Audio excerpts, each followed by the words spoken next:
संत चोखामेळा यांचा हा अभंग वारकरी संप्रदायातील अत्यंत लोकप्रिय आणि भावपूर्ण रचनांपैकी एक आहे। विठ्ठलाच्या भक्तीत तल्लीन झालेल्या भक्ताला देवाचे रूप कसे दिसते याचे सुंदर वर्णन यात केले आहे। भक्तीचा आनंद सर्वत्र पसरला आहे। जसे सणासुदीला आपण आनंदाने अबीर आणि गुलाल हवेत उडवतो, तसाच चैतन्याचा आणि भक्तीचा रंग चोखामेळा यांना सर्वत्र दिसत आहे। हा केवळ रंगांचा खेळ नाही, तर तो अंतरीच्या आनंदाचा वर्षाव आहे। संत चोखामेळा म्हणतात की माझा लाडका सखा असलेला पांडुरंग हा कोणत्याही भेदाभेदाच्या पलीकडे आहे। तो केवळ मंदिरात नाही, तर आपल्या लाडक्या भक्ताच्या नाथांच्या घरी आनंदाने नाचत आहे। विठ्ठल आणि भक्त यांच्यातील नातं हे मालक आणि सेवकाचे नसून सख्याचे म्हणजे मित्राचे आहे, हे येथे अधोरेखित होते। विठ्ठल आपल्या भक्तासाठी इतका आर्द्र होतो की तो स्वतःचे देवपण विसरून भक्ताच्या अंगणात नाचू लागतो।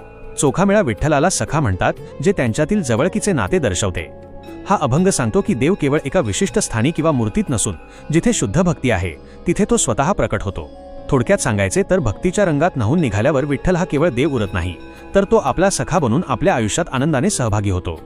या संपूर्ण अभंगाचा भावार्थ जाणून घेण्यासाठी चॅनलला सबस्क्राइब करा व बेल आयकॉनला दाबून नोटिफिकेशन ऑन करा, जेणेकरून नवीन व्हिडिओ आल्यावर आपणास पूर्वसूचना मिळेल। धन्यवाद। रामकृष्ण हरी।